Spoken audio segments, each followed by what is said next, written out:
من هو جون إدوارد؟ وهل هو المنقذ لنادي الزمالك؟ وهل هو الحل الأمثل لنادي الزمالك حاليا في الظروف اللي احنا فيها وبنعيشها؟ دي كلها أسئلة جات لي. ناس كتير بتسأل مين هو جون إدوارد؟ واشمعنى جون إدوارد؟ وإيه رأيي في تعيين جون إدوارد؟ نبدأ الأول، مين هو جون إدوارد؟ جون إدوارد في مجال الرياضة، والناس شغالة في الرياضة قريبة من الرياضة وكرة القدم خاصة في مصر عارفة إن جون من بداية حياته تقريبا داخل دلوقتي على 20 سنة فناهم يعني جوه الإيه؟ جوه الشغلانة ديت. بدأها من تحت خالص، وكيل لاعبين، خد مناصب إدارية، فضل يتدرج كده إيه شوية شوية لغاية ما جات له النقلة الكبيرة أو النوعية اللي حصلت له. كانت مع المستشار تركي آل الشيخ لما قرر ينشئ نادي بيراميدز. ساعتها استعان بأقوى ثلاثة كانوا موجودين شباب ساعتها على الساحة، علاقاتهم كويسة بكل الأندية. في نفس التوقيت عندهم فيجن عالية جدا اللي هو كان محمد العاصي، وكان جون إدوارد، وكان التالت بتاعهم واحد اسمه إبراهيم باكايو. التلاتة دول من أفضل تلاتة اشتغلوا في مجال كرة القدم في مصر، ونجاحاتهم كانت باينة. طبعا احنا عارفين محمد العاصي سلسلته راحت فين بعد بيراميدز ونادي الميريا في اسبانيا وراجل خلاص مكمل وشق طريقه. وجون إدوارد من بعد موضوع بيراميدز وانتقال ملكيته للمستثمر الإماراتي سالم الشمسي، بدأ هو يشوف طريقه. كان بيبدأ ينشئ بقى مع فاركو من أولها، وبدأ مع نادي فاركو. جاب لعيبة كويسة، جاب لعيبة مغمورة ما كانش حد يعرفها، ما استعنش بالنجوم البراقة اللي موجودة، مع إن ميزانية نادي فاركو كانت عالية. قدر يسوق اللعيبة. يعني لك أن تتخيل إن نادي فاركو السنة اللي فاتت ديت بايع لعيبة ب 250 مليون جنيه، وعنده لعيبة ممكن تتباع ب 150 مليون. معروف بالنسبة للوسط الرياضي إن هو شاطر، إن هو مفاوض كويس. شغلانته قبل كده كوكيل لاعبين بتخليه يعرف يتعامل مع الوكلاء كويس، وعارف دخلاتهم منين ويتعامل معاهم إزاي. فهو من وجهة نظري أنا الشخصية هو من أفضل الخيارات اللي موجودة حاليا، إن ما كانش أفضلها. وإن شاء الله بإذن الله هينجح. هينجح لعدة أسباب. أولهم إن أخيرا الزمالك بدأ يشتغل صح، بدأ يخطط لسنتين ثلاثة. بدأ يبقى في حد هو المسؤول، حد هو صاحب القرار. أتمنى من مجلس الإدارة ولجنة الكورة يوفروا له الاستقرار الإداري والمادي اللي يخليه يقدر ينفذ الخطة بتاعته والمشروع بتاعه. طبعا هو بدأها بعقد نايك، ودي علاقات. 90% من كرة القدم هي علاقات. هو بعلاقاته قدر يجيب عقد من نايك من نادي الزمالك، وأنا شايف إن دي زي ما بيقولوا كده يعني إيه، افتتاحية كويسة جدا.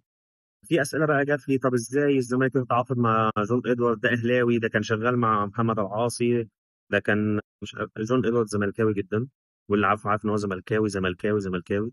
جون ادوارد عضو عامل في نادي الزمالك، وعضويه قديمه مش حديثه، من الجدود. وهو عضو عامل في نادي الزمالك وهو زملكاوي جدا. مشكله الايقاف بتاعت نادي فاركو كانت مشكله اداريه بعيدة عنه.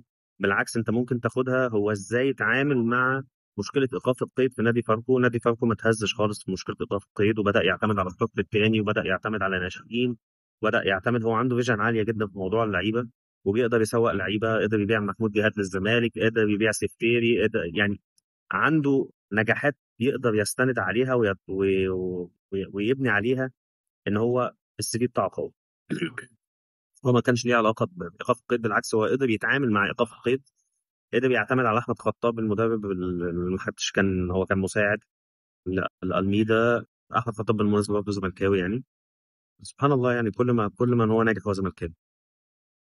قدر يعتمد عليه، قدر يعمل اسمه، قدر يديله كل الباور، يديله كل ال- الفاسيلتي او المساعدات اللي تخليه ان هو ينجح. وبالتالي احمد خطاب شايفين فرق وضعه ايه، والسنه دي وضعه ايه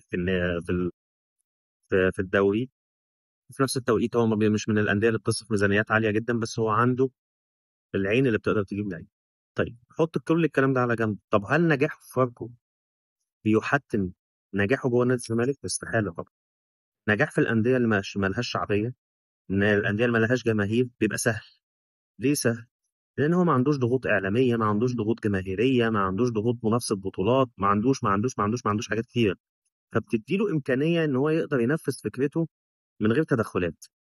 نادي الزمالك، الانديه الشعبيه في العموم ونادي الزمالك خاصه، عنده جماهير، وعنده اعلاميين، وعنده اشاعات، عنده مجلس اداره كل واحد منه في اتجاه.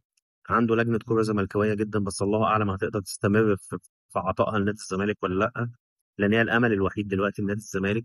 فالضغوط في نادي الزمالك كبيره جدا، وامتحان صعب قوي لجون، انا بشفق عليه فيه.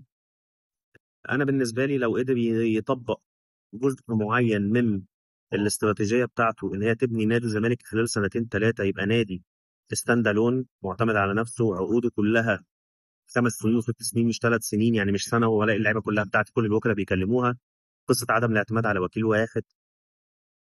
بقى بالنسبه برضه لموضوع الوكلاء عشان ارجع تاني، في ناس كتير نسبت له موضوع محمد ابراهيم وماريتمو، لان هو كان ساعتها وكيل محمد ابراهيم.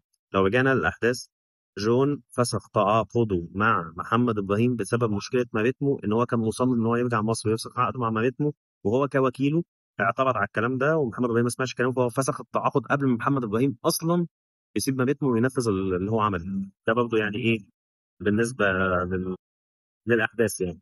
ربنا يوفقك يا جون ان شاء الله، وتبقى بدايه خير لينا كلنا باذن الله.